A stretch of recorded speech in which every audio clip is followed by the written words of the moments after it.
Сәлем достар, бүгін сіздермен бірге қай витамин қандай пайдасы бар екенін білеміз. Есте ұстаңыз, А витамині иммунитетті, сүйектерді, көз жанарын күшейтеді. Ол мандарин, бауыр, балық, сары май, жасыл шөптерде және цитрусты жемістерде көп. В витамині миды және жүйке жүйесін қорғайды. Бауыр, балық, шпинат, горох және мандаринде табылады. С витамині иммунитетті күшейтеді, инфекциялармен күреседі, тамырларды, тіс еттерін қорғайды, сперма мөлшерін көбейтеді, цитрусты жемістерде және кивиде кездеседі.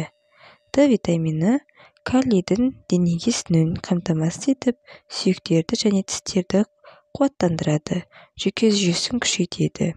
Ол сүт, майлы балық және жұмыртқада мол. Е витамині ағзаға тін және клеткаларға зиянды еркін радикациялардан қорғайды. Тоқ ішектің қатерлі ісігіне жол бермейді. Оны жаңғақ, қара нан және зәйтүн майынан табасыздар. Кальций сүйек және тістерді қуаттандырады, жүректің соғуын реттейді, қан қысымын түсіреді. Сүт және сүт өнімдерінде, жасыл жапырақты көкөністерде, соя және нанда болады. Магний қан қысымын реттейді, сүйек ауруларынан сақтайды. Жасыл жапырақты көкөністерде, авокадо, балық және кептірілген цитрусты жемістерде мол.